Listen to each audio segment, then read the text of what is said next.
O podcast Além da Capa é apresentado pela FAM, Faculdade de Americana. Faculdade é FAM, o momento é agora. O momento é agora. Faculdade é FAM. Acesse fam.br. Durante o período de quarentena, a alimentação é um dos fatores que acaba mudando junto com a rotina e que pode passar despercebido.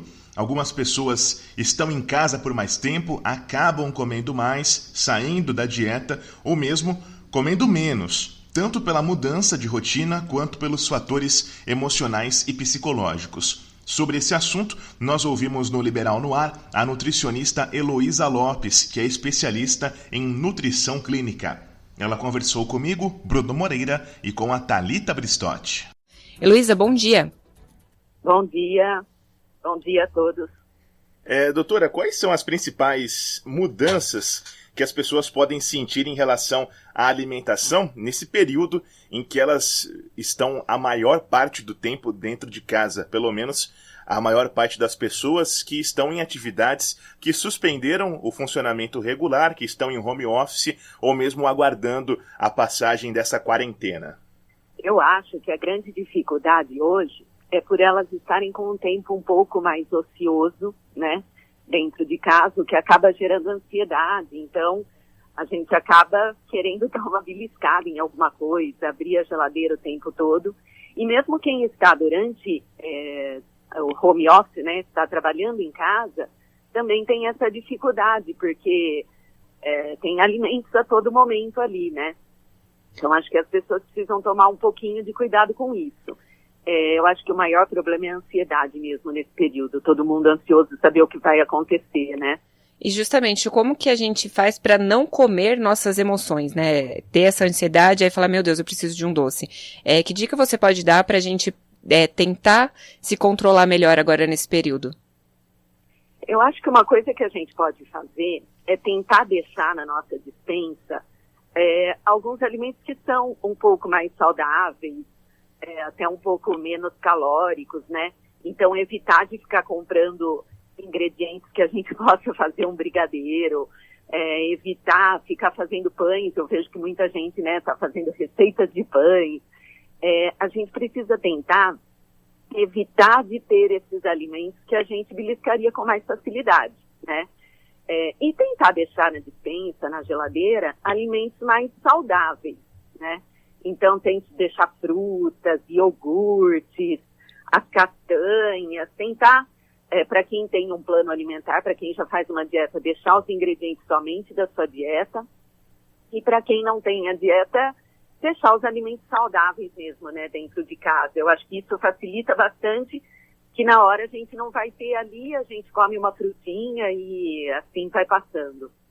Heloísa, nesse momento em que a recomendação é para que as pessoas saiam de casa o menos possível, ainda que para serviços essenciais, como, por exemplo, ir ao supermercado ou comprar em outros estabelecimentos aqueles itens do dia a dia, existe uma recomendação para preservar por mais tempo frutas e legumes, alimentos perecíveis que muitas vezes as pessoas deixam para comprar 2 vezes na semana ou mais, para que tenham ali sempre frescos, mas que nesse momento precisam também de uma adaptação? Tem alguns tipos de alimentos que duram um pouquinho mais, né? Então, quando a gente vai comprar frutas, pensar naquelas frutas que você sabe que duram um pouco mais.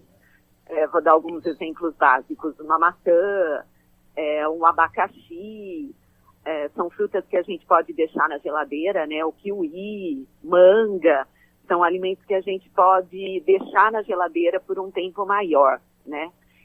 Os alimentos que a gente prepara em casa, eu sempre gosto de dizer isso, eles podem ficar na geladeira por 3 dias.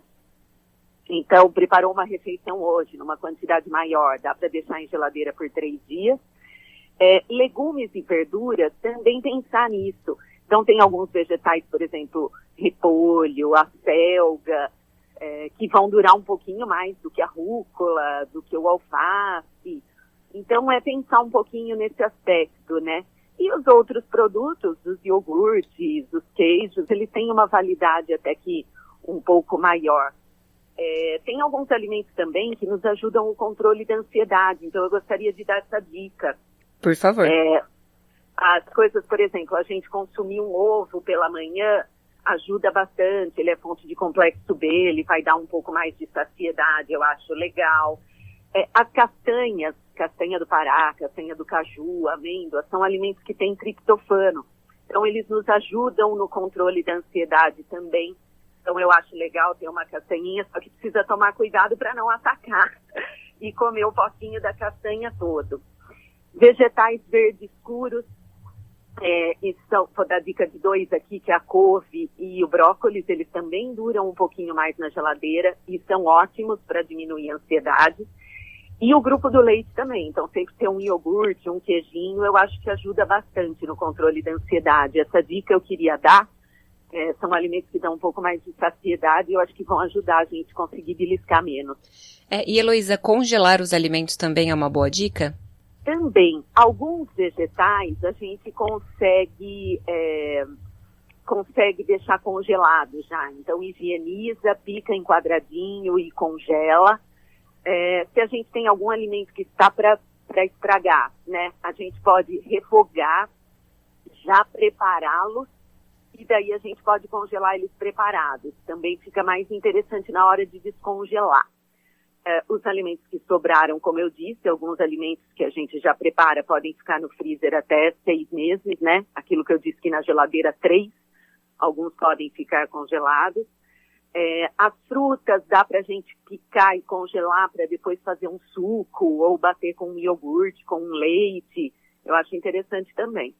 Heloísa, e a questão da higienização desses legumes, frutas, precisa ter algum cuidado a mais nesse período de coronavírus? Eu sempre insisto muito que esse cuidado a gente precisa ter, né? De higienizar os vegetais, os legumes que vão ser consumidos crus e com casca e as frutas também. Mas nesse período ainda mais porque a gente não sabe, né? Por onde ele passou, como foi. Então eu indico sempre você higienizar em água corrente para tirar aquilo que você consegue ver, né? A sujidade que você está vendo. Depois, deixar esses alimentos numa solução de hipoclorito, que é a cândida mesmo, né? Existem até alguns produtos no mercado já próprios para isso, mas o custo um pouquinho mais elevado. Então, sempre pensa na medida assim, 1 litro de água com 1 colher de sopa do hipoclorito. Precisa tomar cuidado para não comprar aquelas cândidas que tem cheiro, que tem que tem o perfume, né? Comprar que seja hipoclorito puro mesmo.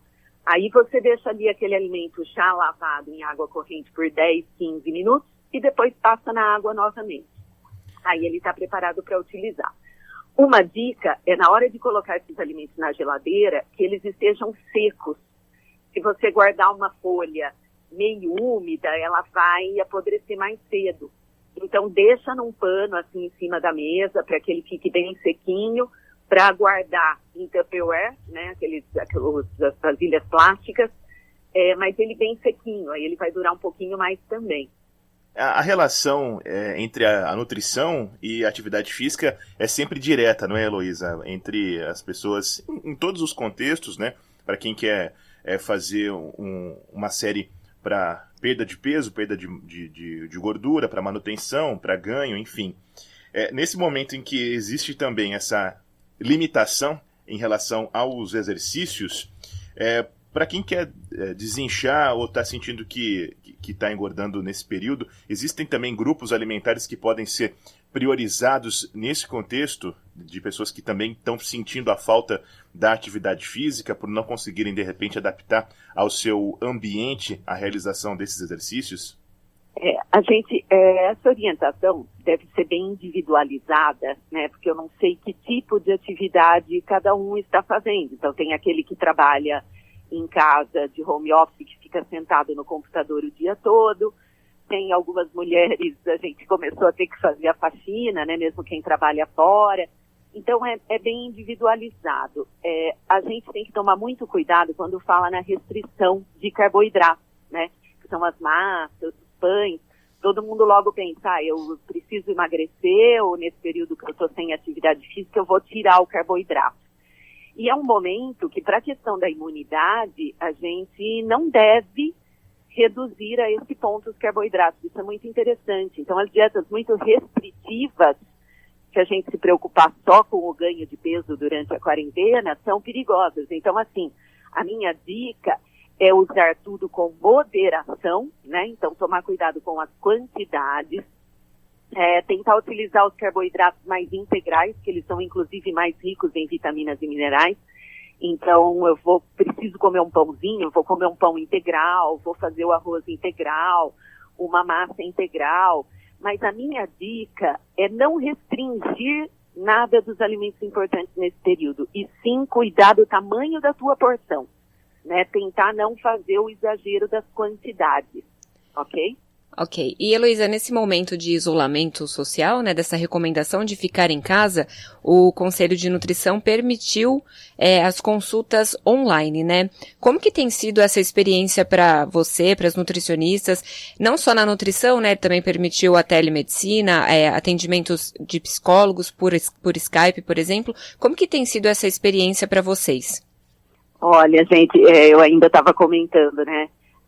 É muito bacana a experiência e é quase que uma consulta. Eu acho que hoje a tecnologia tem isso de bom, né? Até os encontros familiares que as pessoas estão fazendo pelas lives. A consulta é muito interessante porque o paciente me vê. Inclusive eu oriento os meus colegas, né, da área, você estar num ambiente legal, bacana para atender esse paciente, porque as pessoas estão nos vendo, estão vendo onde a gente está. Falo, olha a conexão para não ficar caindo, mas é muito interessante porque é diferente, você está vendo o profissional ali, eu estou vendo o paciente, a gente vê as reações, né, da pessoa, tem sido muito interessante. E assim, a gente consegue dar uma orientação muito boa. Eu falo que a única parte é do exame clínico, né, tanto para a medicina quanto para nós, nutricionistas. Então, fazer as medições e tudo mais, às vezes o paciente confia mais na minha medida. Eu acho que só isso que fica faltando, porque o restante está bem interessante e a gente pode ter um contato muito direto. Como eu te disse, eu me senti assim, como se eu estivesse junto do paciente na minha sala mesmo, bem bacana. Muito bem, doutora Heloísa, muito obrigado por essa conversa com a gente aqui no Liberal no Ar, trazendo essas orientações nutricionais para um período de quarentena a quem nos acompanha. Obrigado e um bom dia. Imagina, obrigada, eu que agradeço e espero ter podido ajudar aí as pessoas um pouquinho nesse momento tão difícil para todos nós, né? E logo vai passar, se Deus quiser.